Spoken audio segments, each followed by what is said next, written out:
All right, we've moved on to waxing and glazing here at the studio. Joining me once again, one of the owners, Nina Marchevka. It begins with the waxing. It does, yeah. Okay, what's the point of waxing? We have to make sure there's no glaze on the bottom of the pot, or else it'll stick to the kiln shelf, and then we have to smash the treasures off of the kiln shelves, and you're left with nothing. Okay, so that's why you never see any coloring on the bottom. So this is basically like glass, so it melts, and it would melt right to the shelf, so it can't touch the shelf at all. So now, because Sarah, the other owner here at Loam Clay Studio, is putting the green on, once that's fired, will it come out that same color? That'll just burns off at about 500 degrees actually, and then it's gone. How hot does a kiln get? About 2,300 for cone 6, which is what we fire all the student pot to here. Okay. Yeah. So now, what have we got Michelle doing down here? So Michelle's glazing. She's actually our glaze tech and our glaze guru, so she's the perfect person for the job.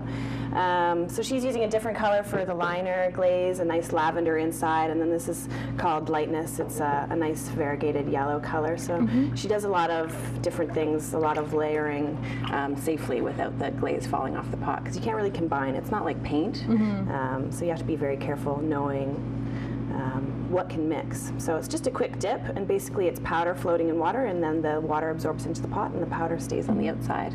So now, Nina, why do these pieces here look so different than the ones that have been glazed and finished? Well, this is Michelle's functional work, so this is cone 6, and this is stuff that you can eat out of and use. It's a harder clay, a harder firing, and this is actually raku, so this stuff is more fragile. This is a firing that I specialize in. It's done outside. It's very fast, very exciting. Pots come up to 1,000 degrees Celsius. You take them out when they're red hot and then put them in pits of combustibles, lots of smoke and fire and fun. Okay. Can you learn how to do both of these techniques here at the studio? Yeah, this is how we throw and work here in all of the classes generally. So you'll be taking stuff home that you can eat and drink out of. And we're not running any raku classes, but we will have raku workshops this summer, one in July and one in October. We'll be posting those next week. Okay. If I've never dabbled in the realm of pottery before, do you have a class for me? Oh, absolutely. There's many classes for beginners. We have daytime and evenings, Tuesday, Wednesday, Thursday, Saturday mornings. There's one intermediate, but yeah, it's for all levels. Okay. And what if I'm a little bit more advanced? Is there an opportunity for me to rent out the space? Yeah, we do studio time. You get it on 3-hour blocks for 12 weeks at a time, and that's if you're able to work on your own, recycle your clay, work without instruction. Okay. Yeah. What's your favorite thing to do?